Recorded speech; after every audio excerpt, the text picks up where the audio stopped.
नमस्कार दोस्तों, आई plus learning के यूट्यूब चैनल में आपका स्वागत है। आज हम फिर से अपने इतिहास के संबंध में वीडियो अपलोड कर रहे हैं। आज का हमारा टॉपिक है भारत में यूरोपियों का प्रवेश और अंग्रेज़ों की विजय। यूरोप के साथ भारत के व्यापारिक संबंध बहुत पुराने यूनानियों के ज़माने के हैं। मध्यकाल में यूरोप और दक्षिण पूर्व एशिया के साथ भारत का व्यापार अनेक मार्गों से चलता था। एशिया में इस व्यापार का अधिकांश भाग अरब व्यापारियों और जहाजियों द्वारा चलाया जाता था और इसके भूमध्य सागरीय और यूरोपीय भाग पर इटली वालों का लगभग एकाधिकार था। एशिया का माल यूरोप तक पहुंचने से पहले अनेक राज्यों से और अनेक हाथों से गुजरता था, फिर भी यह व्यापार अत्यधिक लाभदायक था।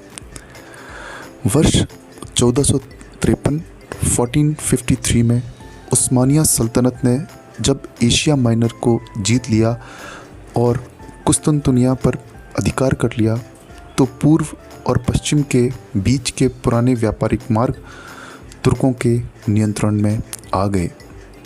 इसके अलावा यूरोप और एशिया के व्यापार पर वेनिस और जेनेवा के व्यापारियों का अधिकार था और वे पश्चिमी यूरोप के नए राष्ट्रों, खासकर स्पेन और पोर्टुगल को इन पुराने व्यापारिक मार्गों से होने वाले व्यापार में भागीदार नहीं बनाना चाहते थे।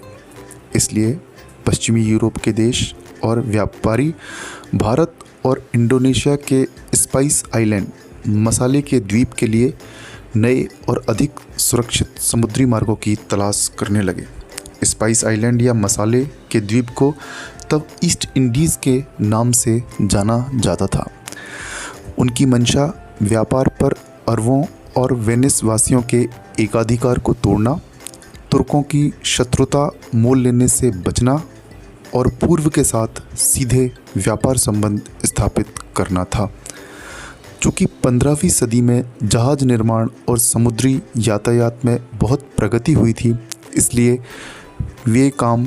यह काम करने में अच्छी तरह समर्थ थे। इसके अलावा पुनर्जागरण ने पश्चिमी यूरोप के लोगों में दुस्साहसी कार्य भरने की भावना खूब भर दी थी। इस दिशा में पहला कदम पुर्तगाल और स्पेन ने उठाया। इन देशों के नाविकों ने अपनी अपनी सरकारों की सहायता से और उनकी आज्ञा पर भौगोलिक खोजों का एक महान युग आरंभ किया। वर्ष 1492 में 1492 में स्पेन का कोलंबस भारत को खोजने निकला था, लेकिन वह अमेरिका की खोज कर बैठा। वर्ष 1498 में पुर्तगाल के वास्को डी गामा ने यूरोप से भारत तक का एक नया और पूरी तरह से समुद्री मार्ग ढूंढ निकाला। यह आशा अंतरीप यह होते हुए अफ्रीका का चक्कर लगाकर कालीकट पहुंचा। यह जिस माल को लेकर वापस लौटा, वह पूरी यात्रा की कीमत के 60 गुने दामों पर बिका। इन और ऐसे ही दूसरे समुद्री मार्गों की खोजों ने विश्व के इतिहास में एक नए अध्याय का सूत्रपात किया। 17वीं और 18वीं सदियों में विश्व व्यापार में बेहद बढ़ोतरी हुई। यूरोप को अब एक खूब लंबा चौड़ा अमेरिकी महाद्वीप उपलब्ध हो गया और यूरोप और एशिया के संबंध पूरी तरह बदल गए।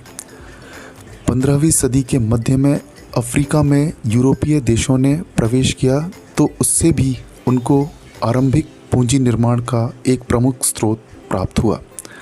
आरंभ में विदेशियों को अफ्रीकी सोने और हाथी दांत ने आकर्षित किया, परंतु बहुत ही जल्द गुलामों का व्यापार अफ्रीका के साथ व्यापार का प्रमुख भाग बन गया। 16वीं सदी में इस व्यापार पर स्पेन और पुर्तगाल का एकाधिकार रहा।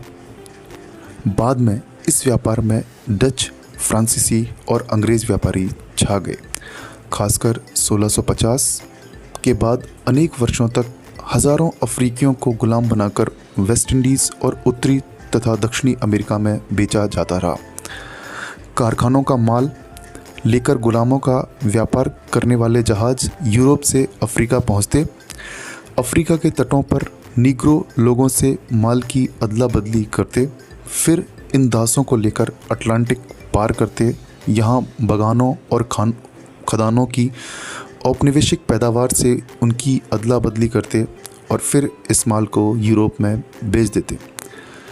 तिकोने व्यापार से होने वाला यही बेपनाह मुनाफा था जिस पर इंग्लैंड और फ्रांस की व्यापारिक श्रेष्ठता स्थापित हुई।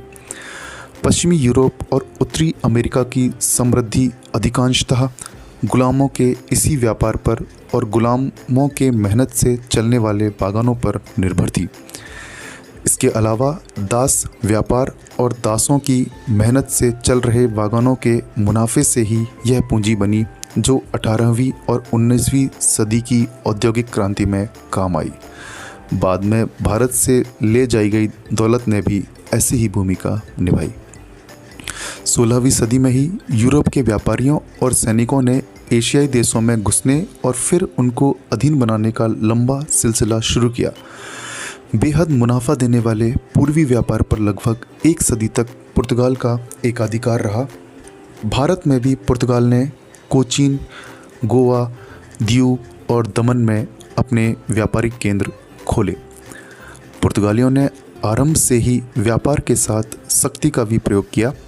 इस काम में उन्हें समुद्र पर राज करने वाले अपने हथियारबंद जहाज़ों की श्रेष्ठता से मदद मिली। ज़मीन पर भारत और एशिया की सैनिक शक्ति बहुत अधिक थी, मगर उनके मुकाबले मुट्ठी भर पुर्तगाली सैनिक और जहाज़ी समुद्र में अपनी स्थिति बनाए रखने में सफल रहे।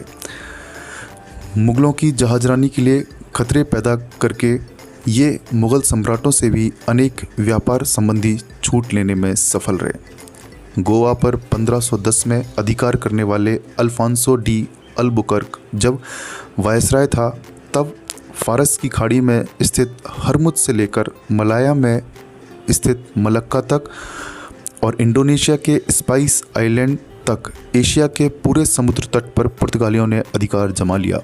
उन्होंने भारत के तटीय क्षेत्र पर भी कब्जा कर लिया और अपना व्यापार तथा अपना अधिकार क्षेत्र बढ़ाने और यूरोपीय प्रतिद्वंदियों से अपने व्यापारिक एकाधिकार को सुरक्षित रखने के लिए लगातार लड़ाइयाँ लड़ते रहे।